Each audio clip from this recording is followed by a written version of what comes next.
Bitcoin possesses all the attributes not only of good money, but of supremely good money. Replacing fiat currency with fiat digital currency is not an improvement. If you want a market-based system of money that doesn't get shut down when it grows past the size of a novelty, it has to be decentralized. Bitcoin is, it's divisible, it's portable, it's all these things. But apart from the fact that it can be utilized in transaction, it's nothing. Nothing has intrinsic value. Intrinsic value is a meaningless term because value has to be subjective in the eyes of the valuer. The bottom's going to drop out of the market like all bubbles, and everyone's going to want to sell. There's going to be no demand. There's going to be massive supply. The whole thing is going to implode. Welcome now to the main event.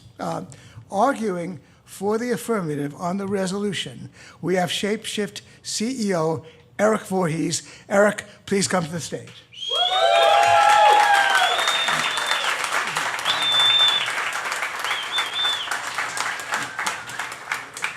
All right.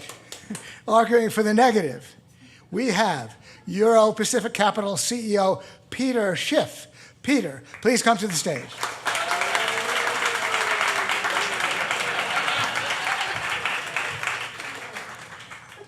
A very raucous crowd.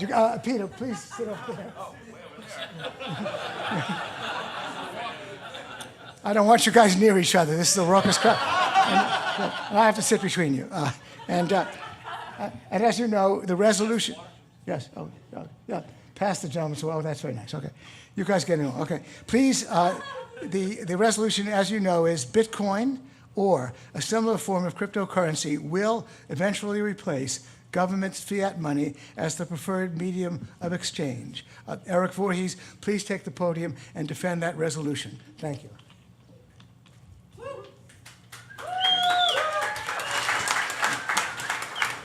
All right. Hello, everyone. My name is Erik Voorhees. I'm the founder and CEO of Schiff, which is a leading digital asset exchange. It's available nearly everywhere in the world other than here in New York, because New York is quietly suffocating under a depressing pall of statism. The question of who's more socialist, New York or China, would perhaps be a good topic for a Soho debate. I'd like to thank Gene Epstein and the Forum for hosting the debate. I would also like to thank Peter for agreeing to spar with me here this evening. Peter is someone that I've looked up to for a very long time. Back in 2008, prior to Bitcoin, I listened to Peter's podcasts every day while driving to work. Much of what I've learned about money and economics came from him. So Peter, thank you for all that you have taught me over the years. You're so smart. And thank you especially for agreeing to take the position of defending fiat currency tonight, for Lord knows that I never would. Tonight, I make the case that Bitcoin or a similar form of cryptocurrency will eventually replace government fiat as the preferred means of exchange. I'll use the term Bitcoin loosely here to refer to any such cryptocurrency that accomplishes that goal. I'm going to construct the argument in 4 pieces. First, why Bitcoin is good money. Second, why fiat is bad money. Third, why gold or other forms of market-based money are insufficient. Fourth, why Bitcoin will win. So first, why is Bitcoin good money? As we all know, mankind has used many different things as money. Monies come and go, and the adoption of one monetary standard over another is the rule rather than the exception throughout history. But a society's choice of money is not arbitrary. There are certain attributes of money which seem preferable to others. Gold scores highly on these attributes, which is why it has remained an indelible monetary standard for millennia. To assess Bitcoin's likelihood of assuming the monetary throne for the next period of human history, one must first understand its attributes. First, I'll point out that Bitcoin possesses all the attributes not only of good money, but of supremely good money. It is not marginally better than alternatives, rather it is in its own league entirely. First, Bitcoin is provably scarce. There are only 21 million of them, and there can never be more. I can tell you exactly how many there will be tomorrow. The answer is 17,130,620. I can tell you the supply a year from now and 10 years from now. Let's see any central bank attempt such a feat. And yet, while scarce, Bitcoin is easily divisible. One Bitcoin can be cut into 100 million pieces and recombined at will. In terms of divisibility, Bitcoin wins hands down over both fiat and gold. Bitcoin is also durable. A Bitcoin exists as a ledger entry, backed up on thousands of computers around the world. Certainly, if the internet went down, you'd be unable to use Bitcoin, but that is also true of your credit cards, PayPal, banks, and any other form of modern money. So Bitcoin is at no disadvantage to fiat in this regard. Bitcoin is fungible. Each Bitcoin is worth the same as every other. It is recognizable. Every Bitcoin wallet can quickly attest whether a Bitcoin is legitimate or not. A Bitcoin cannot be counterfeited. Unlike with gold, it cannot be filled with tungsten. And as one of its greatest attributes, Bitcoin is highly portable. You can send it anywhere on Earth for very little cost. It moves across borders with ease. It has no concept of borders. It has no weight. It has no smell. It has no physical body that can be blocked or apprehended. Indeed, it is the only form of money today which can be moved at distance without trusting a third party. It is the only money that doesn't require permission from an overseer. Therefore, it is the only money appropriate for free people. Finally, Bitcoin also possesses an important attribute which will one day be seen as critical for good money: programmability. Bitcoin can be programmed to enable all kinds of economic activity, often without a middleman, escrow agent, or human arbitration of any kind. This programmability without having to trust anyone is impossible with fiat, and in a digital age will come to be one of its most important advantages. Next, let's discuss why fiat is bad money. Why should we care about cryptocurrencies and their attributes when we already have fiat? Fiat works pretty well, right? It's got pyramids and government buildings printed on it, so you know it's valuable. Also, it is backed by paper.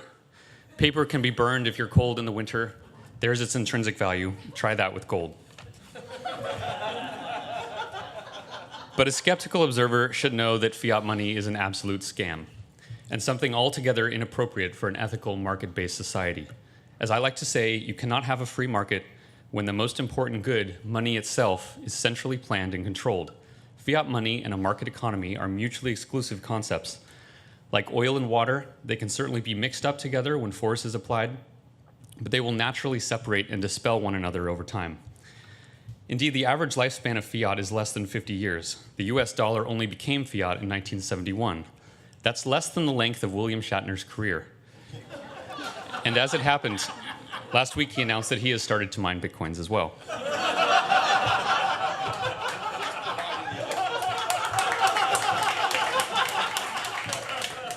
Regardless, when examining its specific properties as money, most ways fiat is unimpressive. First, it is not scarce. It is systematically created out of thin air with no limit on supply, nor can supply even be known. Fiat is willed into existence by politicians and banks because printing money enriches the printer at the expense of the public who holds the previously printed money. The phenomenon is known as inflation or currency debasement. Fiat also struggles with durability. Your fiat will only last so long as your bank permits, and even then it slowly loses its value. Your bank can destroy your fiat with the click of a button. Ask a Cypriot. Ask an Argentinian how durable fiat is. With fiat, you are ever dependent on a third party with your wealth. Is that an attribute of money that you find attractive? Some people are comfortable with it because they trust their government, but requiring trust in politicians seems a poor foundation upon which to build a prosperous society. Finally, fiat is not nearly as portable as Bitcoin. Try to send an international wire right now. You can't because it's after 5 o'clock. How quaint is that? You can try tomorrow morning as long as it's not Sunday, because apparently God doesn't want you to use the financial system on the Sabbath. But even when successful, you'll discover it takes 3 to 5 days for your wire to arrive. You often have to physically go to the bank to do this. You have to fill out a form on paper while someone making $15 an hour takes that info and types it back into a computer. Why do people put up with this nonsense? Indeed, it is faster to strap cash to an anvil and FedEx it to Tokyo than it is to send an international wire. Do you really think that that system is going to outcompete Bitcoin in an open marketplace? And you can only send fiat if you have permission. Try to send it to a family member in Russia. You'll be censored. Want to donate to a relief effort, perhaps, in Venezuela? Too bad, you'll be censored. Are you sending a suspicious amount? Your payment will be blocked, and you better get ready for questioning or outright confiscation. Yep, the Orwellian nanny state is alive and well, and fiat currency is one of its most insidious tentacles. Fiat has these poor monetary attributes because it is a tool and appendage of the state. It exists to serve the state, not to exist market participants. Its attributes as money are intentionally constrained and inferior so as to siphon wealth to the state through debasement and to surveil and control the behavior of the king's subjects. Remember that fiat means value by decree, not by merit. So why are gold and other alternatives insufficient? I love gold. I own gold, and I would like to own more gold. I understand why gold is good money, and Peter has done a great job of teaching such concepts to the public. But gold as a physical, heavy commodity cannot be efficiently used as money at scale. Imagine trying to run payroll with physical gold coins. Try to make change for a pizza with bullion. And forget about payment at strip clubs. Bruising women is not cool. Unless you're the New York Attorney General Snyderman.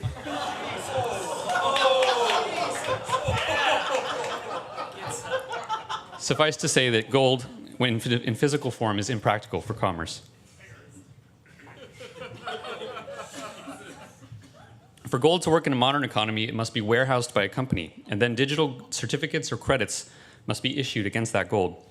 Those digital certificates could theoretically work well as money in a modern economy, except for one problem: centralization. A digital gold payment service or any privately issued market-based money requires some form of centralized control or custody, and thus exposes users to counterparty risk. This is fatal, because if such a private company ever grows to scale, a government could shut it down, unplug its servers, arrest its principals, and seize its assets. This exact thing happened with eGold, and another company, Gold Money, was so scared of this happening that they stopped allowing payments of digital gold between customers entirely. Private money, when centralized, probably cannot attain scale and thus cannot surpass fiat because a government won't allow it. So why will Bitcoin win? Bitcoin will win because there is now competition in money, and Bitcoin is the best money currently available. Because it's decentralized, it cannot be stopped. It doesn't happen all at once. Nobody switches immediately from fiat and banks to Bitcoin and blockchains. Rather, Bitcoin will simply, gradually, come to be used as an occasional alternative to fiat. Individuals will find specific times and places in which it is easier, faster, safer, or cheaper to use Bitcoin to store or transfer wealth than to use credit cards or banks. Indeed, 2 billion people in the world don't even have credit cards or banks. For them, the choice will be easy. Yet despite the failings of the legacy system, Bitcoin now imbues every human on Earth with financial sovereignty. With Bitcoin, anyone of any age, race, or creed, no matter which imaginary lines they were born within, and nothing more than a $50 smartphone, can send and receive money anywhere in the world instantly at near zero cost, and there isn't a goddamn thing that anyone else in the world can do to stop that. It is one of the most potent tools of individual empowerment ever invented, and it is happening right in front of us. Fiat now persists solely on the momentum of tradition. The older generations may cling to it for quite some time, but they and their ways are dying, and their wealth decays in front of them, debased openly by the very people they worship, salute, and vote into office. Someday, school children will laugh and joke with each other as they learn about the silly flag paper with cultish incantations inscribed on it, which, in yet another of history's examples of mass delusion, people thought to be valuable. Or maybe they won't laugh and joke because they will have learned how much destruction it actually caused. Maybe fiat will be looked at more like medieval bloodletting, a dark symptom of human ignorance that is so obviously foolish in hindsight. Fiat will fall in time, and in its place, true decentralized market-based money will emerge. The profit motive alone will lead capital gradually away from those assets which can be debased and censored to those which cannot. To future generations, it will appear as inevitable as the collapse of serfdom, and for the very same reason. This is why Bitcoin or some other cryptocurrency will eventually replace government fiat.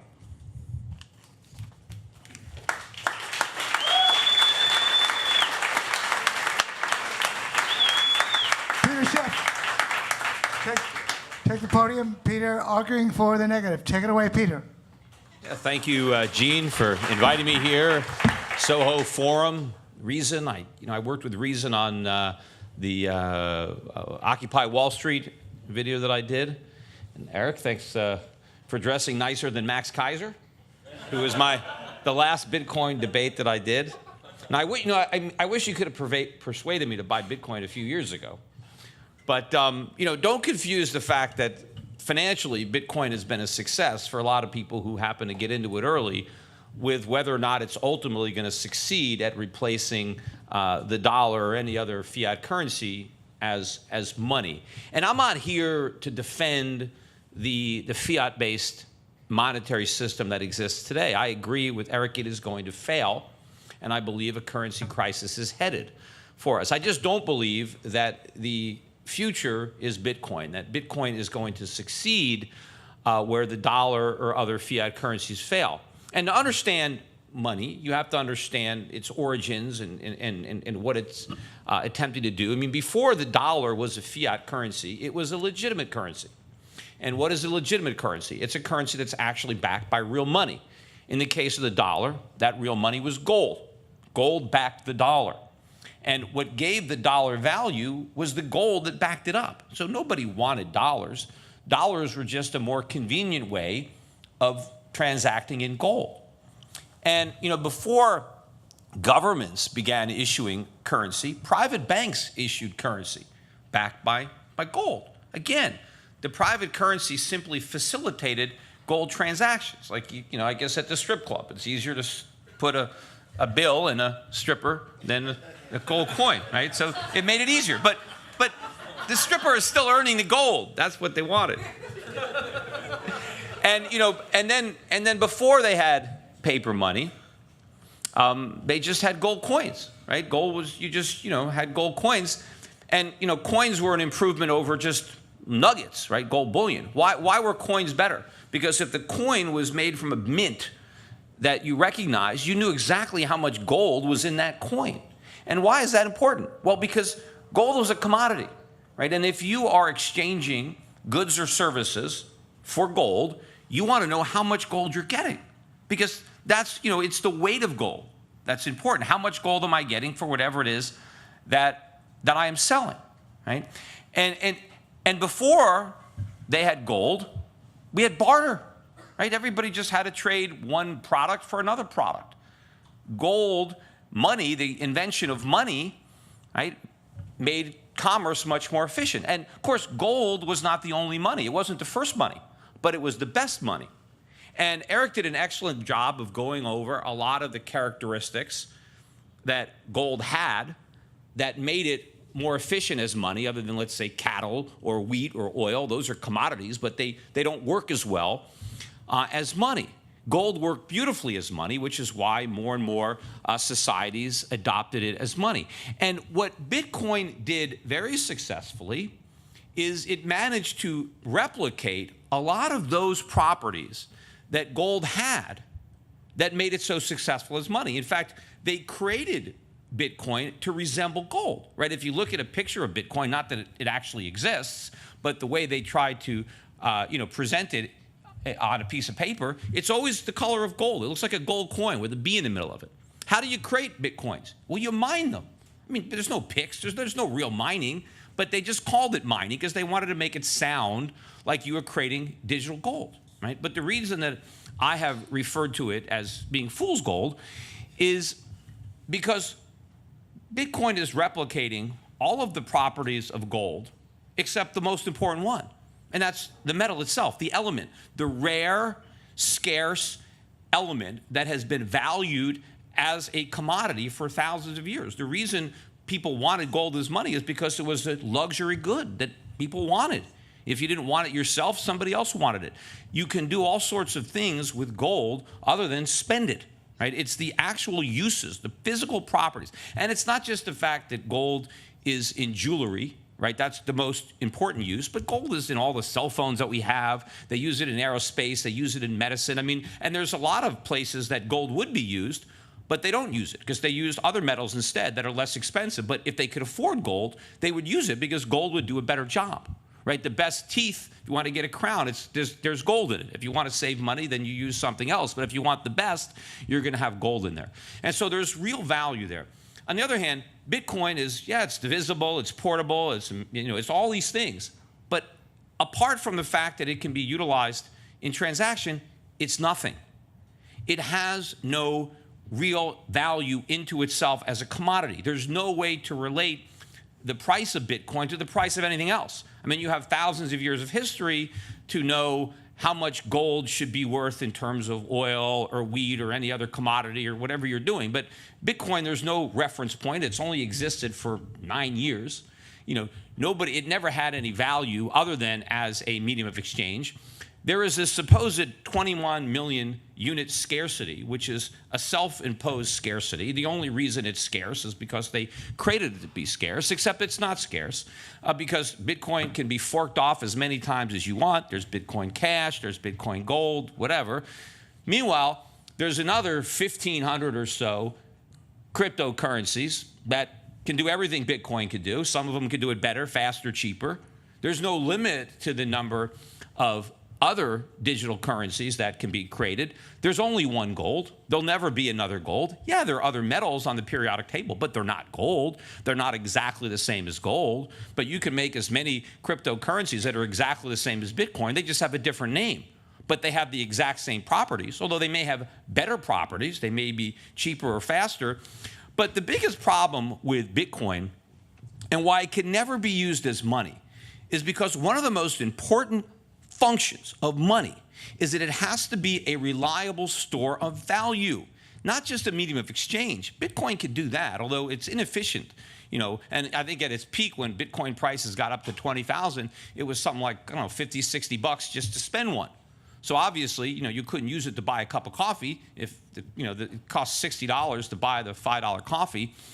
So it isn't that easy to use, but, maybe if you're trying to buy a car, big payment. But the problem with it is there is no certainty as to its future value, right? You have no idea what Bitcoin is going to be worth from hour to hour, let alone day to day or year to year. In order for something to be money, you need to be able to price products in it. You need to be able to negotiate contracts in it. I need to be able to borrow and lend in it. Right? I need to be able to buy insurance in it. None of these things can ever be done with Bitcoin because nobody knows what, if anything, it's going to be worth in the future. Even Erik doesn't know. Erik, it could be worth $1 million or it could be worth nothing. That can't be money. You can't have a currency that has no reliable store of value. Now, you could say, well, same thing with fiat currency. Yeah, fiat currencies have lost value over time, slowly, and eventually they may collapse. But most people who transact in dollars or euros or yen have complete confidence in their value. They may acknowledge that they will lose value slowly, but they accept that. And you have all of the history of use, you have the socially accepted, you have prices, everything is denominated in these local currencies. And even if they're losing value slowly, they're losing value slow enough that the market can still transact in it. But there is no way to transact in Bitcoin. And if you don't like fiat currency and you want to use something else, it is very easy to use gold. As Erik said, you can have a company like Gold Money, for example, that has been, reinvented now more recently, now that Turk sold to BitGold and they changed the name to Gold Money. But you can have gold on deposit and you can spend your gold. You could transfer it very inexpensively to anybody who wants to accept it. You could break it down into grams and you can buy a cup of coffee with it for less money than it would cost you to buy a cup of coffee using your Bitcoin. Sure, Erik says, well, you have to trust a third party. Well, people have been trusting third parties with gold ever since gold's been money. It worked fine in 19th century America when people trusted third parties with their gold. Brinks is the third party that holds your gold at Gold Money. They've never lost an ounce of gold since they've been storing it in their entire 100-some-odd-year history. Now, could the government come in and maybe confiscate their money? Well, they haven't done it before. In theory, any government can confiscate anything, but, they have gold stored all around the world. Is every single government, is Switzerland, is Hong Kong, is Dubai, is Australia, are all these governments going to start seizing gold from every depository? But the idea to think that governments can't ban Bitcoin if they don't want to, you don't think governments can criminalize the use of Bitcoin? You don't think they can tell the banks that they regulate, you can't do business with anybody who's using Bitcoin? You can't exchange Bitcoin for any fiat currencies? They could put you in jail. They can make the penalty 10 years, 20 years in jail for getting caught with a Bitcoin. It's very easy for the government to criminalize it if they want to do it. I think they have more of a chance of criminalizing that than they would of owning gold. So I think in the end, I agree with Erik completely that the fiat monetary system that we have now is not going to work. But replacing fiat currency with fiat digital currency is not an improvement, right? It is still a fiat. What gives Bitcoin value? The only thing that gives it value is confidence. It's confidence that other people will accept it in the future. That's the same thing that gives the dollar value or that gives the euro or the yen, except with the dollar, you've got legal tender, you've got a whole banking system and a society that's built around it, and the government requires every American citizen to pay their taxes every year, and you have to pay it in dollars. So if you don't want to go to jail, you have to have dollars to pay your taxes. Nobody has to have Bitcoins for anything. Right now, people want Bitcoins because they think they're going to get rich. Why do they think they're going to get rich? Because they think the price is going to go up, because they believe that one day it's going to be money. It's not money now. It's not being used as money now. It's being used as a speculative asset. But the speculation is that that's going to change in the future and that one day it'll be money. But that is a promise on which Bitcoin nor any other cryptocurrency is ever capable of delivering. So ultimately, if you want to go to the future, you got to go to the past. The future of money is gold. And if gold is going to be digitized, if we're going to have a gold-backed cryptocurrency backed by real money, just like the initial banknotes used to be backed by real money, then that can succeed. And that is the only type of cryptocurrency that can succeed. But all of the cryptocurrencies that exist today, whatever 1,500 of them that are backed by nothing, are no better than the national cryptocurrencies that they're hoping to replace. Thank you.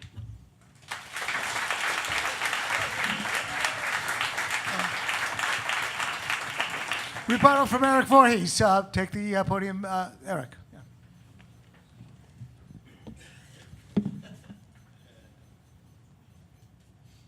All right. So, Peter covered a lot of topics. I will try to remember most of the points that he was making and address some of them. First of all, I think we should cover for a second this idea that Bitcoin has no intrinsic value. This is a word, this intrinsic value, that I think a lot of Austrians have struggled with for quite some time. Nothing has intrinsic value. Intrinsic value is a meaningless term because value has to be subjective in the eyes of the valuer. Something that you think is intrinsically valuable, for example, like water, because all of us have to drink it, is only valuable if there's a human there that's thirsty. If there's a human there that's not thirsty, the water is not valuable at all. Before humans roamed the earth, gold had zero value whatsoever. There was no species or no sentient life that thought that that mineral was valuable to them. So value is subjective. Value comes when the person doing the valuing finds a good reason or purpose for that thing to use. This is true of gold. This is true of Bitcoin. Second, if there is such a thing as intrinsic value for the sake of argument, Bitcoin's intrinsic value, in this sense, comes from its payment network. And Satoshi did an injustice, I think, to the system by calling both the payment network itself and the unit of account, the currency, both have the name of Bitcoin. The payment network is the only way in the world that you can send a transaction to someone else in a decentralized way where no one can stop it, between any two people on Earth, no border whatsoever. It cannot be censored, and it is really cheap to actually do it. If that isn't valuable, then I don't know what is. Now, you may say it's not worth the price that Bitcoins are going for today, and that would be a valid argument. But to say that that system, which was the first in history to allow two people at distance to transact with each other, is not valuable, flies in the face of reason. Second, let's talk about volatility for a second. You are totally right that Bitcoin's current volatility would make it a very poor use of day-to-day money today. I will see that point absolutely. But volatility is not an aspect of Bitcoin which is intrinsic to it. In other words, volatility is what happens when the market is trying to decide on its value. Bitcoin is new, it is small. Over time, it will achieve stability, just as it has. When I got involved in 2011, it would move 50% in a day. Today, it's a big deal when it moves 10%. And I think 10 years from now, it'll be a big deal when it moves 2 or 3%. Stability as a market asset is earned with time. You cannot design something to be stable. So while Bitcoin is definitely too volatile today, I think that problem is self-correcting. Next, I want to address the multiple coins as inflation argument, which is that Bitcoin's not really scarce because there's all sorts of coins that can be replicated from it. Just as gold is scarce, and I can't make the claim that there are other metals and thus gold is not scarce, I don't think that you can make the claim that just because there are other cryptos that means Bitcoin is not scarce. You can copy the code, but the code is not the network. You cannot copy the hash power of the miners. You cannot copy the infrastructure of all the wallets and all the companies that operate on the Bitcoin network. You cannot copy the brand, actually. You cannot copy that reputation that Bitcoin has earned in time.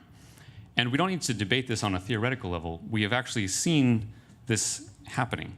So when we last debated, Peter, a few years ago in late 2013, there was about $10 billion as the entire market cap of Bitcoin.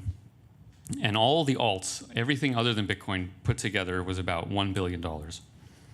According to your theory, if more blockchains happened and more alts came out, and more money even went into those alts, the market cap of Bitcoin itself should decline.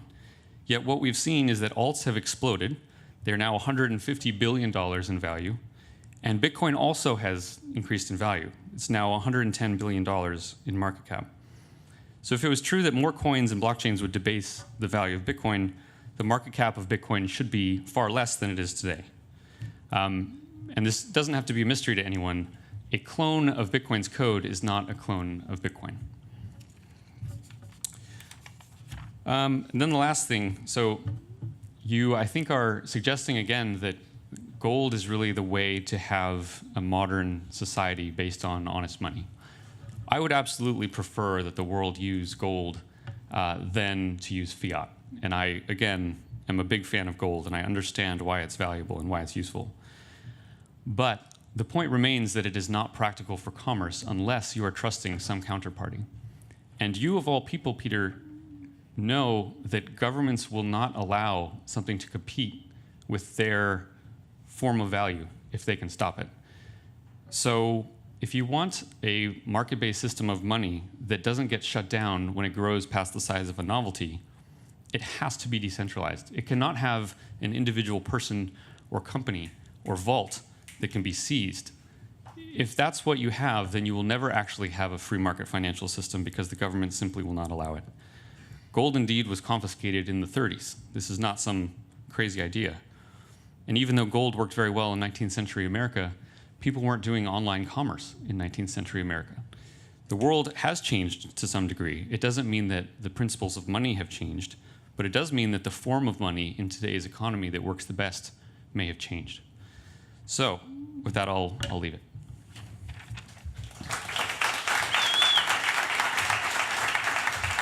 All right, a couple of points. First of all, let me try to go backwards. As far as the argument of government shutting down a competition, and we know they do this, right? I mean, you know, they don't let people compete with the post office, but they allowed Federal Express, right? You know, Uber hasn't been shut down. I mean, that competes with government monopolies on taxi cabs. So, you know, I don't think that governments are going to be too quick to shut down people transacting in gold. I do think that they're more likely to crack down on Bitcoin, as I said before, and I think it's easier. I mean, there's not that much anonymity in it. I mean, I've heard now that it's almost like a fingerprint. If you know, criminals are using Bitcoin to launder money, now all of a sudden, you know, it's actually a record of the transactions. The governments can go into the computers and kind of figure out, you know, where these transactions took place. I mean, if I just hand gold to somebody, I mean, it's like handing cash. So I think ultimately, if the government's going to try to put a stop to anything, they're more likely to put a stop to cryptocurrencies. I think one of the reasons they're not doing it is because I think they pretty much realize they're going to fail. As far as the argument about the market cap, and I acknowledged early on, I wish I'd have listened to you earlier and bought some Bitcoin. The price of anything is a function of supply and demand. And even though the supply of cryptocurrencies has exploded, massive inflation, the demand has grown even faster. And so as long as demand is rising faster than supply, price can go up. The problem is what happens when all the demand goes away. So you said earlier that you know exactly what the supply of Bitcoin is going to be later, next year, next week, whatever, maybe fine. But do you know what the demand is going to be? There may be no demand. I believe that the majority of the demand is coming from speculators who are buying it because they want to sell it to somebody else. Everybody who's buying Bitcoin ultimately wants to sell it to buy something real. Nobody wants a Bitcoin, right? They want what they can buy when they sell their Bitcoin. But no one wants to sell it now. Everybody's holding on or hodling because it's going to 1 million, right? So nobody wants to sell. No one wants to be the idiot that gets out. But at some point, the bottom's going to drop out of the market like all bubbles, and everyone's going to want to sell. There's going to be no demand. There's going to be massive supply. The whole thing is going to implode, which gets down to the concept of intrinsic value. And I disagree that it's impossible to have intrinsic value. And when I'm talking about intrinsic value, what I'm referring to is what you can do with the money absent its utilization as a medium of exchange or store of value, right? There are things that I can do with gold, right? There are actual things that you can do with it that you can't use other metals because they're not a good substitute because they don't share the properties of gold. Gold is very unique among metals, and there are a lot of things that you can do with it. I mean, obviously, too, I mean, if you use cattle as money, you can eat the cattle, right? I mean, there are things you could do with it. But there is nothing you can do with your Bitcoin. That is the point on the lack of intrinsic value. If I don't have somebody who wants it, there is absolutely no actual demand for it. There is real demand for gold that always will exist, absent its functioning as money. And so that gives it a real floor. There's actual some tangible use. Sure, I mean, there's this big network of people that accept Bitcoin. So what? I mean, how many people have MySpace accounts? Right? That was a network. All right, well, Facebook came along. Oh, it was better. I mean, what's the odds? Think about all the technologies that we have today. Does anybody have the first cell phone ever made? Anyone have the first camera? The first television? The first automobile? No, right? Someone comes up with a better one. So what's the odds that Bitcoin is the best cryptocurrency that's ever going to be invented? And so if it can be easily replaced by something that's better, because, if you look at what you can do with it, well, I could do the same thing with any other cryptocurrency. But the problem is, even if there's a cryptocurrency now that's better than Bitcoin, and there probably are many, there are other ones that have yet to be devised that will be better than those. And so the problem is you can't use it as money. You can't store it, just like I couldn't use the first cell phone as money, or I couldn't use the first car. All these products are losing value in the market as somebody comes up with something better to replace it. Right? Gold, nobody's come up with a better gold. Thousands of years, people tried to make gold and they've succeeded. Alchemists, so we know that's real money, right? But these cryptocurrencies, without any real value. Now you say, well, you can make the argument, well, Peter, the dollar has no intrinsic value. It doesn't, that's right. But what it has is the power of the state, and it has the history of use. I mean, the fact that it used to be backed by gold, and now it's not. I mean, the government's watered down our monetary system gradually over time. So we started with all this trust, because we weren't just trusting anything because the paper money was backed by gold. But slowly, the government went off the gold standard and debased our money, and the dollar's been losing value steadily and slowly over the last 100 years. I mean, eventually it's going to collapse and, it'll go away. But it's a slow process. But I think Bitcoin and all these cryptocurrencies, it's going to be a big process. Because, again, right now, let's say the top was 20,000. I think there's a good chance that the market's topped out. Now, how long is it going to take before it zeroes out? I don't know. There's a lot of trading going on. People are buying and selling.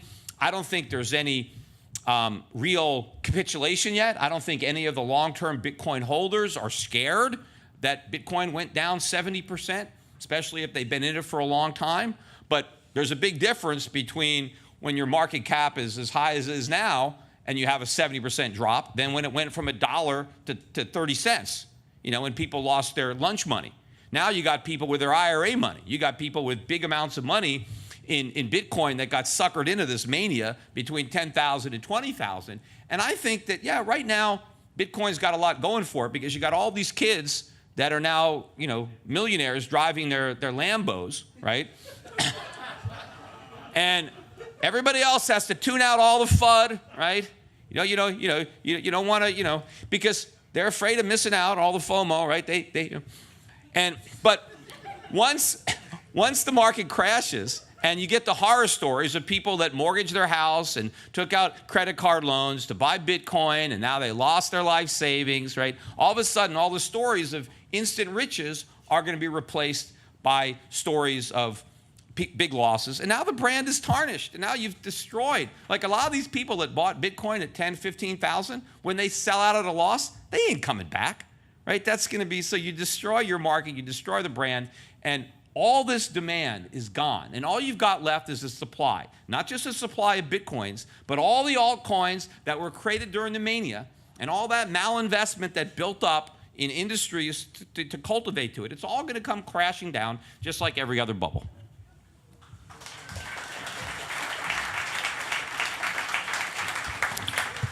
Thank you, guys. We are now going to the Q&A part of the evening. Don Smith, a big Bitcoin bear. Do you have the first question to ask? Take it away, Don. Yeah, hand it back to yeah. Thanks, guys. It was a good debate. I wanted just to point out, I looked at the definition of a fiat currency. And it's a currency that's not backed by anything tangible. And a commodity currency is a currency that's backed by something tangible or a commodity. So I think it's kind of funny that we're debating how bad fiat currency is when Bitcoin, by definition, is a fiat currency.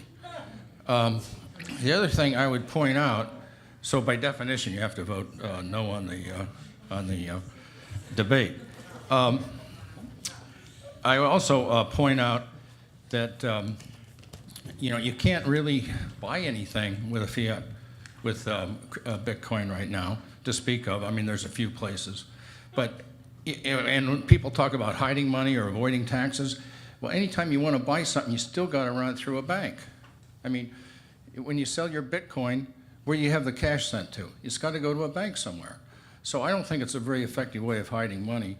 Or I don't even know why criminals would use it, because they have to run it through a bank. So maybe you can explain that to me. I'd like to tell a story. I have a friend who, his wife came in and he said, honey, I didn't want to tell you this, but about 7 years ago, I took all the money out of our piggy bank and I bought Bitcoin. And he said, really? He said, yeah. And it just hit 19,000. And we want the good news. The good news is we're worth $70 million. And he couldn't believe it. She said, the bad news is I don't know where the code is to get the money. And to this day, I keep asking him, did you ever find the code? And he hasn't found it. It's a true story, Don, right? That's a true story. It's a true story, yeah.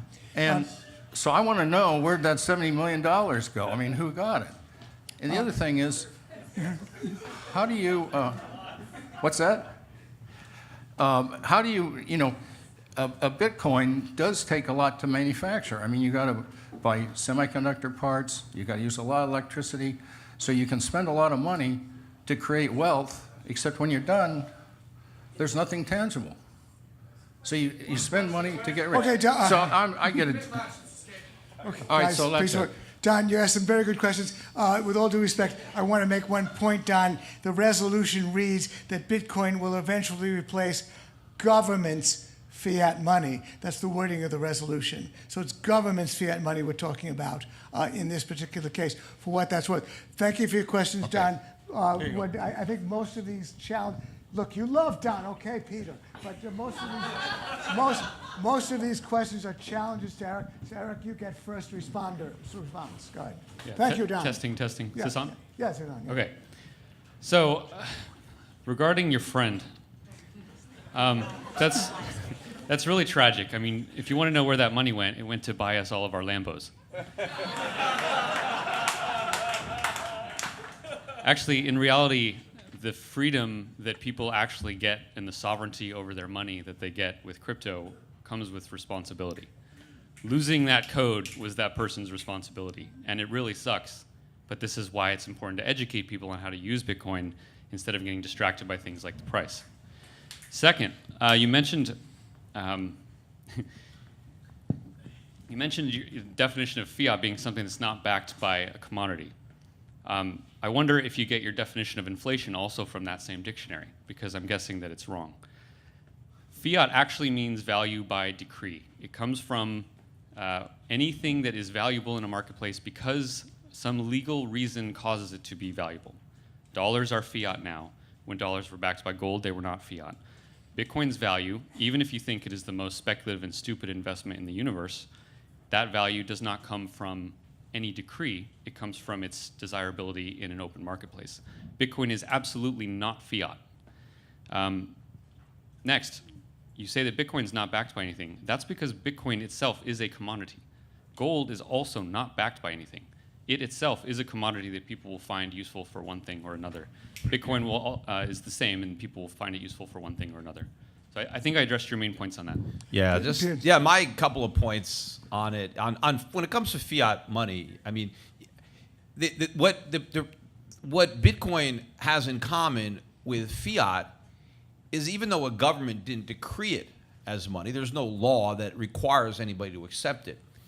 What stands behind it is confidence and faith, that you certainly share a lot of confidence and faith in Bitcoin and its future. But I would argue that as a raw commodity, it has no actual utility, which brings me to a good point that I didn't get a chance to raise, and that is the incredible amount of resources in the form of energy that is required to create a Bitcoin. I mean, one of the arguments that people can have against the gold standard is that look at how expensive it is to get gold out of the ground. And then if we're just going to stick it in another hole in the ground and no one's going to see it or use it, it's an expensive way to run the monetary system. Now, I think those costs are small compared to the benefits of having sound money versus all the losses imposed by the fiat system. But if you're going to go to a cryptocurrency, at least find one that doesn't cost anything to create. I mean, why have to spend? It actually costs more money to mine a Bitcoin than an ounce of gold. And at least if I take that ounce of gold out of a vault, there is real value there. There's something I can do with that gold. I didn't waste all the resources mining it out of the earth. But the Bitcoin, once this Bitcoin bubble pops, all the electricity that was used to create those Bitcoins was a complete waste. We didn't get anything of value from all those valuable resources that were expended. And you mentioned William Shatner. What William Shatner is doing, he's got a power plant. And what he's doing is selling the power to the Bitcoin miners. He's not mining them himself. He's just selling these guys power so that they can keep on making Bitcoins. But eventually, the whole thing crashes, and no one's going to mine a Bitcoin if it costs whatever $6,000 to mine one, and they're only selling for $1,000 or $500. Then I guess the mining shuts down until the cost comes down. Thank you, Peter. Again, I want to tell the audience that for a very special reason, that resolution says it will eventually replace government's fiat money. Now, Erik is implying that's a redundancy, so to speak, but I meant to put that word in precisely to finesse this issue of fiat money. It's government's fiat money, so that you are still voting on a robust resolution. It will replace government's fiat money. But moderator's prerogative to ask you a question, Peter. The argument is about the value of gold is that first, it trades as a monetary metal, just as Bitcoin trades as a monetary currency. But second, in the case of gold, if it no longer traded as a monetary metal, if there was no demand for it as such, it would collapse in price because its value as an ornamental industrial metal is quite limited. So that 90% of the reason for gold's price is exactly the same as the reason for Bitcoin's price. Could you respond to that? Well, I would disagree. I mean, first of all, I don't know how you can ascertain that 90% of gold's value comes from its use as money when hardly anybody uses it as money today. It trades as a precious monetary metal. Right. It responds, that's how it trades. That's the argument. Well, but that's not what it's being utilized for today. I believe that's how its price trades. No, that's how it trades. I don't know how it's traded. I mean, it's not traded for that. It's traded just Peter Schiff does not know how gold trades. You don't know that's a scandal.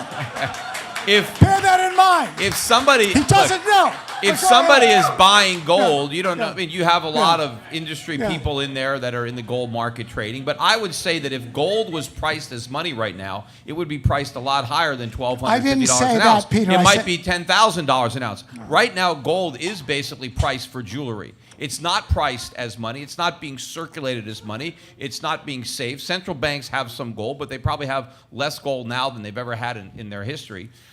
So I don't think there's much of a monetary premium currently built into the price of gold. Peter just made a fascinating statement about gold. We might have a debate about that. Gold trades as jewelry. Fascinating It trades statement. as a commodity. Yeah. It is not being. It doesn't trade is as a not precious being- metal. Okay. It is not being We understand. traded right now as money. Okay, we had your statement. And people are, portfolio managers aren't buying it as insurance. Nobody owns gold, right? If they Okay. want insurance, they use derivatives or they use something else. Okay, you made yourself. One final question from the moderator, from my moderator's prerogative, and now, sir, having to do with the degree to which the government can enforce its will with respect to gold or with respect to Bitcoin. The question for Erik, especially, Peter said that despite the fact that I think he sort of concedes, the government can seize gold. It did under Roosevelt. Gold was unlawful to own, and of course, obviously, it's difficult to hide gold wherever. It is obviously a physical commodity, much more vulnerable. But on the other hand, Peter said, well, but they can say to banks, everybody, look, you get caught trading Bitcoin, 20 years in prison. What about that? Yeah, well, the government could absolutely outlaw Bitcoin. Yeah. It's not Just gonna- as easily as It's- gold? Yeah. Well, more easily, because there would be fewer people that would resist that. Today, a lot of people still think that Bitcoin is just used by criminals because that's what the media likes to tell them. I guess I would bring up a few points on that. One is that governments have a super poor record of successfully banning anything. They can write on paper that you're not supposed to use it. I'm not aware of any time in history where that actually works. Murder itself is banned by the government, and yet people get killed all the time. Okay, just one. Peter, question. Gold versus Bitcoin. Peter said that it's easier, in fact, for the government to outlaw Bitcoin use as money than to outlaw gold use. I agree with that. It You is do? easier to ban. It is easier to ban Bitcoin than it would be to ban gold because of popular sentiment. Enforceability? However, Enforceability? it would be harder to enforce it. Right? Okay, that's the key point. If Yeah. you have $10 million and you want to move it somewhere on Earth, if it is outlawed, that gold is probably not going to move. Or if it does, it's going to be a black market transaction that requires a huge amount of expense in order to do that, just as it would to get drugs across the border. I can send $1 billion of Bitcoin anywhere in the world without anyone knowing about it. Yeah, but So the problem the is enforceability is not But the even problem close. is if it's illegal, no bank is ever going to convert it into a currency. So the person you send it to is going to have to keep it and only give it to somebody else who wants the Bitcoin. But then, of course, since you're doing this all over computers, governments are going to be able to track it down, figure out what address, what computer, figure the wallets out, and they can come and they can catch people. I mean, I think it's harder if somebody physically hands somebody a gold coin, unless the government is physically, following you around.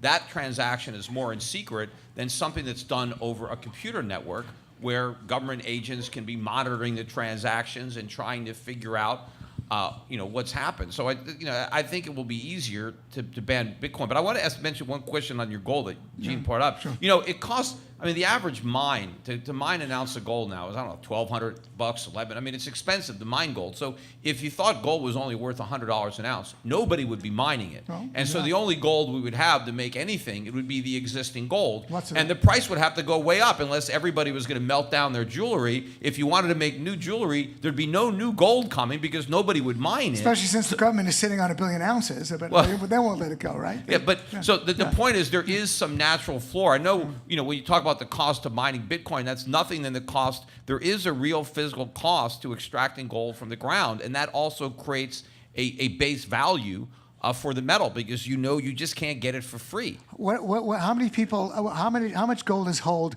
by investors and speculators? Just physical gold held by investors and speculators. I don't know the quantity, but it's very immense. small. Very small. Okay. Compared to what they All right. hold in stocks and bonds and stuff like that. It's tiny. Compared to the gold supply, the above ground gold supply, how much is it? That I don't know the exact amount. Okay. Do you know? All right. Yes, I do. It's immense. But Well, how immense? Well, it's about one third. Well, one third? That's not that much. One third of the entire gold supply. So is held by 2/3 speculators. is not being held by investors. They would dump it all. They would dump it all.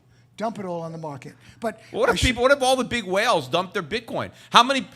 What percentage of Bitcoin is owned by the top 100 wallets? And how many of those wallets are owned by the same guy? I was only trying to address your issue of intrinsic value of gold. It could be valued as a metal that you put in your teeth or the ornamental, but that's far less than its price. I'm surprised that you think the price of gold only responds to jewelry demand. A lot of people disagree with you. I'm just saying that today there's very little investor demand for gold. I know, I sell it. Sales are down like 80%. No one wants gold right now. Peter is in a bad way with his business, and Bitcoin's put me out of business. he's getting $2,000 honorarium tonight, so that's going to keep the wolf from the door. I am? Yeah. You didn't know? Yeah. No. You are. I'll take it. Oh, did you expect more? In gold, Bitcoin, fiat, how am I getting paid? Fiat dollars, only fiat. All right, well, I didn't know that. Okay. Okay. He's a happy man now. He didn't know that. Okay. Naomi, you got a question? Yep. So just letting you know, I've sent you a bunch of online questions. Yeah, People well, have I'm been submitting them. going to go through them. But what's your question? My question is for both of you, actually. Now, Peter, would you be willing to take a Bitcoin versus gold bet with Erik Voorhees here tonight? Well,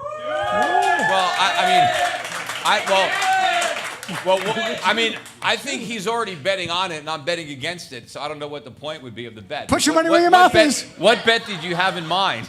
Skin in the game. Yeah, just you guys could figure out the details yourself, but essentially you would be shorting Bitcoin, and maybe you would exchange the value. Like if you foresee that in the future gold is going to be worth less than the comparative prices between Bitcoin and gold at the moment, then you would owe each other the opposite whenever the bet ends.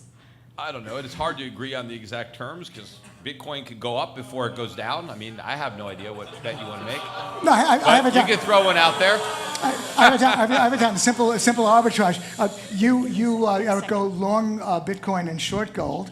Peter goes long gold and short Bitcoin. And in 12 months, we pony up. Well, that's a tough bet. I mean, Bitcoin could double any moment. They collapse to zero.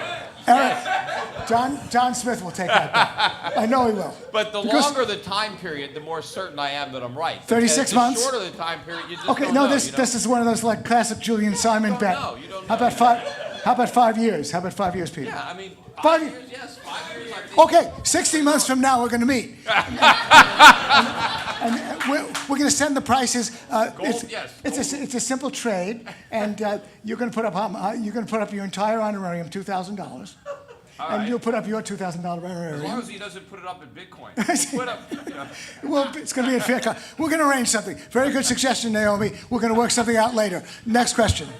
Hi. So much of both your discussion has been about whether Bitcoin should or should not succeed in this idea. My question is, what would it take you to become convinced of the opposite of your view in terms of, for Erik, Bitcoin will not succeed, not should not, will not. Peter, Bitcoin will succeed, not should succeed. Thanks. You got the question? Yeah, okay. Yeah. Play devil's advocate a little That's bit. a great question. Basically, what would it take for me to change my opinion that Bitcoin or some other cryptocurrency would replace fiat? If something better than cryptocurrency happened, right, like something that didn't use blockchains at all, but something that hasn't been invented yet that came along that seemed to be objectively better as a form of money, that could do it. Or if I think there was a 5 to 10 year period where the entire crypto market just slowly dwindled towards zero, I would have to assess during that time what was the reasons for that, but that might make me change my opinion. Short of that, these little bubbles that go up and down every few years, they don't bother me at all. Yeah, no, I think it's interesting too, though, Erik. You'll acknowledge that cryptocurrency might ultimately succeed, but it may not be Bitcoin. It may be some other cryptocurrency. Totally. In which case, Bitcoin would be worthless. Yeah, totally possible. And for that very reason, I don't think any cryptocurrency will ever succeed, because I think if something can replace Bitcoin, then something will replace what replaces Bitcoin. Look, I mentioned earlier that Facebook replaced MySpace. In 2 years, Facebook will probably still be pretty big, but judging by the fact that a lot of younger people don't use it anymore, in 20 years, nobody might use it. Nobody knows, right, what's going to come up. And so Facebook shares, maybe they're a good speculation, but you're not going to use it as money. And as far as what could convince me, since I don't share your faith that the volatility will ever go away. See, Erik believes that at some point in time, even though Bitcoin is too volatile today to be money, that at some point in the future, it won't be volatile. I just can't make that leap of faith that the volatility is ever going to go away. I can't see that point. And I do think that if all the people who are holding Bitcoin ever got to the point where they actually thought it had topped out and was going to be stable, then they'd want to cash out. Now they'd want to start buying. You got all these people living in their parents' basements that are Bitcoin millionaires, and they have nothing because they're afraid to sell because they don't want to miss out. Peter, So I just can't, in my mind, see how it can ever stop going up or stabilize without collapsing as everybody tries to cash out. Yeah. Okay. We need to get rid of this word faith here. Okay. Faith? The reason that people that are in crypto is not because of faith. It's because they've actually used it and they've seen it work. They've read the code. They understand what it's doing. It is an assessment of a technology based on people's opinions of that technology working and using it. Some people, Not I think faith. a lot of people just own it because it's going up and they think they're going to get rich. You can equally apply that to gold, especially after the financial Not that crisis. many people think they're going to get rich in gold. Not anymore. And that's why you should be buying it. You don't buy what everybody else is buying. Both crypto and gold have a large degree of speculative froth around them, right? No, there's no speculative. Are there some gold speculators? Yes. Is it frothy? Absolutely not. The froth is not in gold, right? There's a lot of froth in a lot of assets these days, whether it's stocks or bonds or cryptocurrencies. But believe me, there's no froth in gold. No, I agree with that right now. There's not a lot of froth in gold right now, but there have been bubbles in gold, just as there are bubbles in crypto. And I don't think it's not fair this big, but yes, there have been periods of time, I think, where gold got overvalued. 1980, when it had gone up from $35 an ounce up to $850, it was too high, and it pulled back, went into a long-term bear market. But not to the extent. The bubble that I think we've seen in cryptocurrencies, I think, is unparalleled. I mean, I think this is, when they write the history books and about bubbles, you have that popular delusions and madness of crowds. I mean, cryptocurrencies doesn't even need to be a chapter. It could be its own book. I think even if Bitcoin topped out at 20,000, it still the whole crypto thing might still be the biggest bubble we've ever seen. But it is possible that Bitcoin can make a new high. I'm not smart enough to know. So the bubble could, in fact, get even bigger. If we looked at the price of Apple shares from the creation of that company up to today, it will have gone through bubbles and it will be at stratospheric heights compared to what it was back then. Bubbles, bull and bear markets, but not bubbles. Why is Apple's shares not a huge speculative bubble that will crash to zero, but Bitcoin is? Well, the difference between a speculative bubble and just being overpriced, right? I mean, you can certainly make an argument that Apple is expensive, not based on its current price multiple. Based on that, Apple is relatively inexpensive. But the question is, can it maintain its dominance? Can it maintain its market share in a free market where everybody is gunning for it? Everybody's trying to outdo it and make a better product, right? Build a better mousetrap. What is the odds that Apple can continue to innovate at the rate of the past in the future, and that its market cap will continue to grow? Eventually, no, it's going to fall. The price is going to drop. But Apple, when you buy stock in Apple, you're buying into a company, you're buying into a revenue stream, you're buying all the physical and tangible assets and goodwill of the company. You get the dividend, but when you buy Bitcoin, you're not buying into anything other than the hype and the potential that somebody else is going to pay a higher price, right? The whole bubble mentality is the greater fool. I'm going to buy it because some greater fool is going to pay me more. And that fool is going to buy it because he's expecting a greater fool to outbid him. Well, eventually you run out of fools, and you're the last fool, and that's it. That's a great thing. Okay, we have Peter. A question from our vast live stream audience. This one that picks up on the other question about the hypothetical.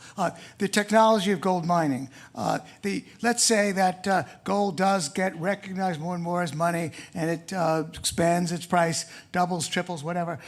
Are you saying that for all time, this intrinsic notion of yours that gold is always going to be expensive? Can they start mining it from asteroids? I've been told by some gold experts there's more gold in the ocean than we've ever mined in the history of the world.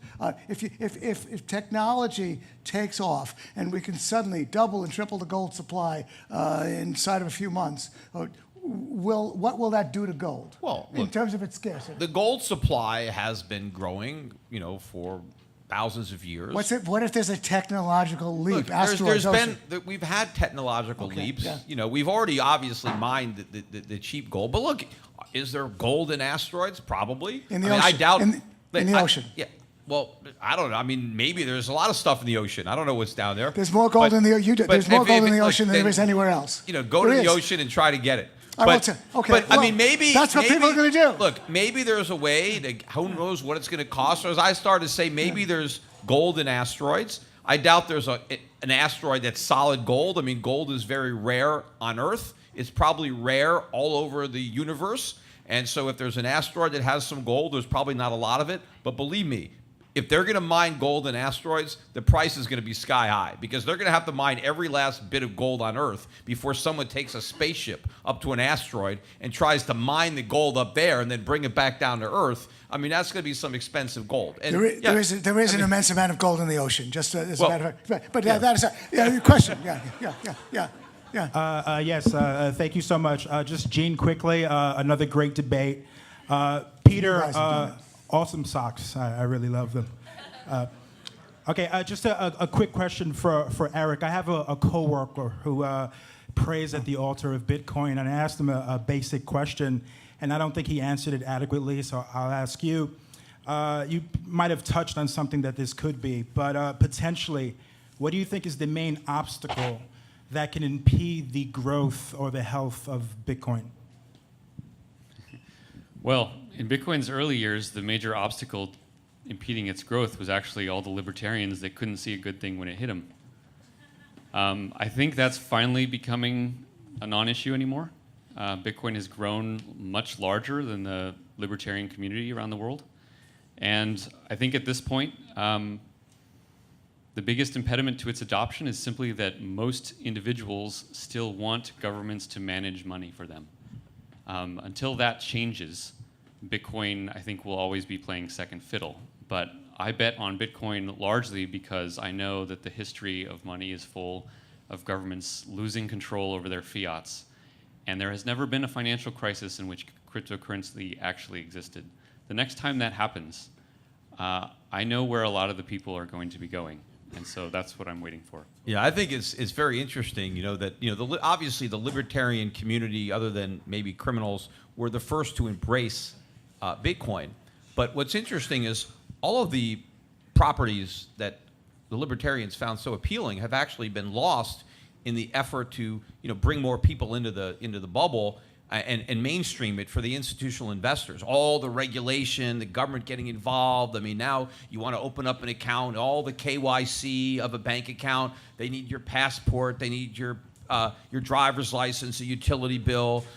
The transaction costs have gone up. The government oversight. It's not now this thing that you're operating underneath the radar, right? You're free from the banking system and Big Brother watching your transactions. And gone are the days where it costs next to nothing to transfer, the Bitcoin because the transaction costs have gone up. So I think Bitcoin has lost a lot of that appeal in order to get the hedge funds involved and the big money in. And I think that. I mean, this is great for the libertarians who got in early, and now they have somebody to sell to. They have it; they can cash out. But if they actually stop and think, what Bitcoin has become is not what they originally embraced. It's something entirely different. It's what they argued against.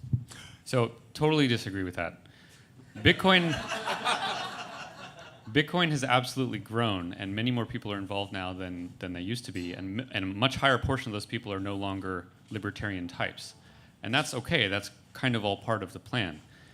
To say that Bitcoin has lost its properties that made it useful in the beginning is simply not true. Well, not really useful. Well, hold on, kind of Peter. attracted the libertarians Hold on. to it. Now it's all the greed, and I'm going to get rich.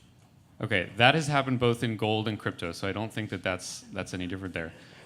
There is no government in the world that knows how many Bitcoins I have. That was true in 2011, and it's true today, and it'll be true 10 years from now. But gold has never been about getting rich. Gold is about not becoming poor, right? Gold is about preserving.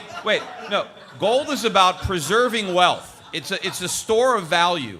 It is not a get-rich-quick scheme. People are not buying Bitcoin today to store anything or preserve anything. People are buying Bitcoin because they think the price is going to go up. So they're trying to accumulate wealth by owning Bitcoin. People buy gold in order to preserve the wealth they've already accumulated.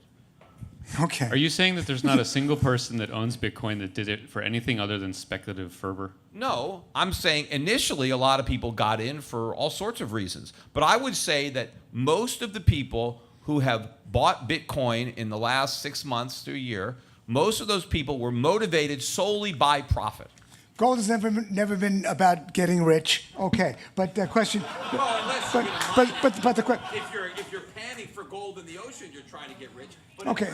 Okay. Fair enough. Okay. You're buying it as a store of value, as a conservative way to protect. It's only what we saw in Deadwood. Okay, I agree with that. But the question. Okay, I'm sorry. A big final question. Could you finally address this question that Peter's challenged? The scarcity of Bitcoin. He said there's all these forks having to do with Bitcoin. So is Bitcoin only 21 million ounces, or is Peter right, that with all those forks and whatever, there's a lot more than 21 million going to be involved? There's only 21 million Bitcoin. There can never be more than But what about the forks? The forks. That's not Bitcoin. Just as silver is not gold, just as iron is not gold, Litecoin, Dash, and Monero are not Bitcoin. Okay, unfortunately. But there's no real difference. They all have the same property. I mean, there's a big difference between gold and silver. Well, Factually incorrect. Okay. Unfortunately. What can I do with? All right. Well, if I was on a desert island with my Litecoin, what could I do with it that I can't do with my Bitcoin? You can do about as much as you could do with gold on a desert island. No, I can do a lot with gold on a desert island. Well, okay. I can melt it into a bowl. It's the old economist eat some joke. Food that I find. I can bash something with it. You know. Time for that economist joke. Assume we have a can opener. The economist on a desert island. But that aside, guys, you were great, and you are going to now finally be able to give the final bashing in the 5-minute of summation. And so, Peter, as the negative, you go last, and Erik has 5 minutes to sum up. Take it away, Erik. Take the podium.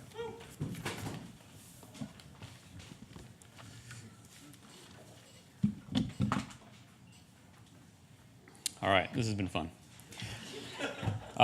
So I first learned about Bitcoin in 2011. I fell in love with it both as a fascinating economic experiment and as one of the greatest tools ever invented for the advancement of human liberty.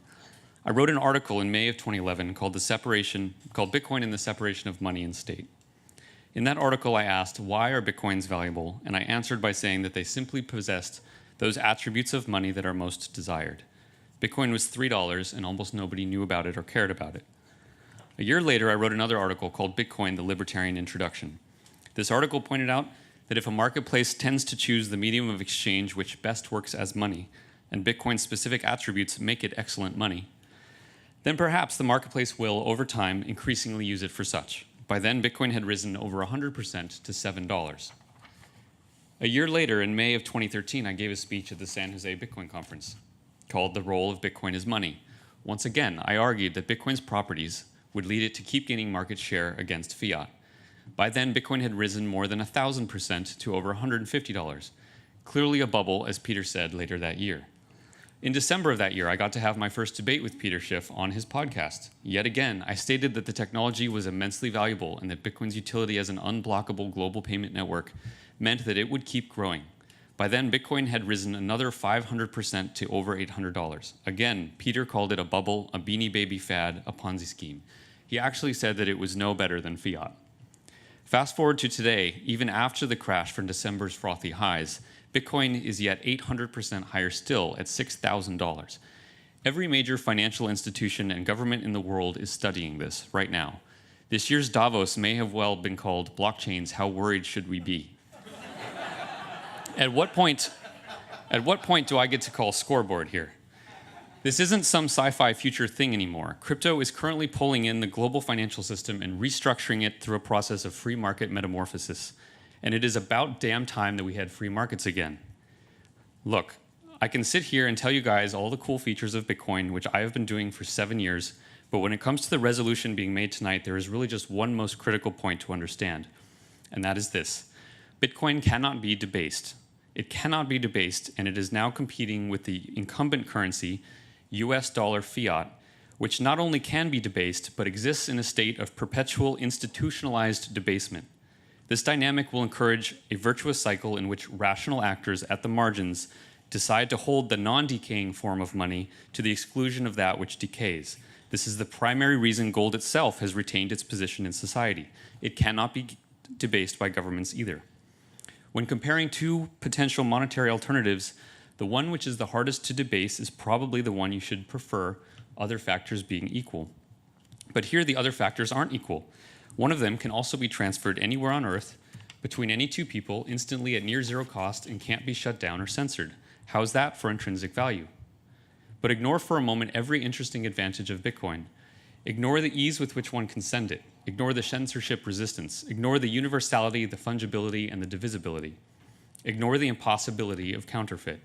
True, Bitcoin surpasses US dollar fiat in all of these, but ignore those for a moment. Focus purely on the fact, the mathematical fact, that Bitcoin cannot be debased no matter how many guns a government wields, no matter how much propaganda it spews, or innocent people it imprisons. It does not matter how many meetings the Federal Reserve holds in its halls of chiseled marble. Every year, fiat oozes from the sewer of state. As a consequence, it has lost 98% of its value in the past 100 years. How foolish does one need to be to hold it over the next 100? Compared to gold, Bitcoin provides an efficient digital apparatus of payment and exchange that can enable commerce rather than hinder it. But more importantly, compared to fiat, Bitcoin bestows a gift for which humanity will grow increasingly hungry, an open, honest financial system that is under the control of no man, committee, or nation. Bitcoin will find its way into every tributary of economic activity, and with this gradual adoption, Bitcoin will come to replace fiat as the preferred money and medium of exchange for all sovereign people on Earth.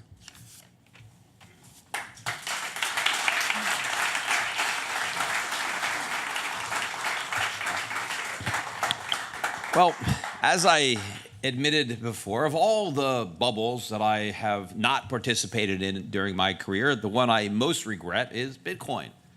I mean, clearly, if there was ever a bubble that was tailor-made for me, that was the one, right?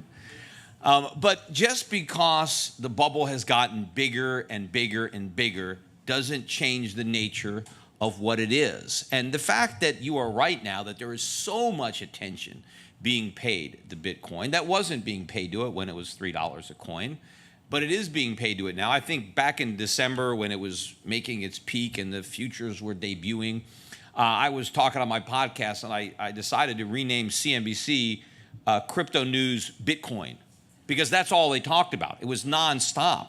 Of course, they won't have me on to criticize it. They won't have anyone on to criticize it. All they have is one person after another talking about how great it is and how it's going to keep going up. And I would suggest that when you have such mainstream, buying, that you've probably reached a peak. I mean, I brought my high school son here. He's got his friend here from high school, and they both own Bitcoin, although my son was smart enough to sell his. He sold his at 1900, so don't clap. But his friend still has his. But when the high school kids are buying it, look, it's not the bottom anymore. People still trying to tell me, it's the ground floor. Buy your Bitcoins now because they're going to 1 million. Look, I could, just because I didn't buy them at $3 or $50 or $1,000 or $5,000 doesn't mean I'm going to make the mistake of succumbing to the greed and buying into them now, because that's how all bubbles die. First you have the skeptics, they don't want to buy it, and then eventually they capitulate, they throw in the towel, their greed overwhelms them, and they buy in, and you make a top, and the market's going to collapse. And that's what's going to happen. I have a pretty good track record of seeing these bubbles, whether it's in the real estate market or the .com market. I mean, if it looks like a bubble, quacks like a bubble, walks like a bubble, it's a bubble. You talk about debasing, that Bitcoin can't be debased. The whole term debasement comes from taking a precious metal and coin and then putting a base metal into it, so you don't really get as much gold as you thought you were getting because you've got some lesser metal instead. Well, you can't debase Bitcoin because there's nothing to debase. There's no value there to start with. It doesn't matter if you had some other cryptocurrency because you've got nothing.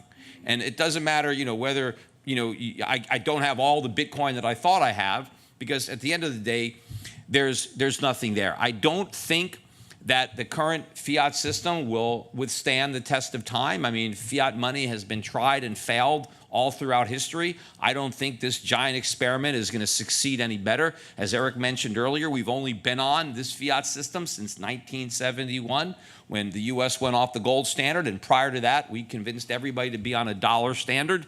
But the reason the world held dollars was because the dollar was backed by gold, and not only backed by gold, but convertible on demand into gold.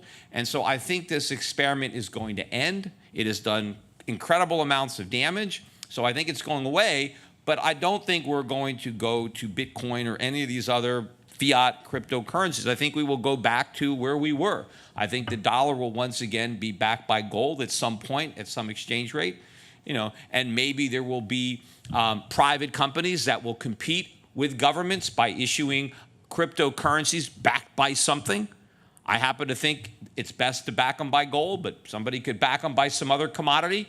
As long as you have money that's backed with something of stable, reliable value that you can relate to other goods and services, then it can be the basis of medium exchange. I mean, modern technology does make it easier today. I would think that gold today, with the technology that exists, is easier for gold to function as money than at any point in human history. And that is the real advancement that we have. Whether it's blockchain or anything else, it's the ability to digitally transfer stored gold around the world, right? That's what is the evolution or the advancement of money. It's the improvement on what works. You don't need to reinvent something that works.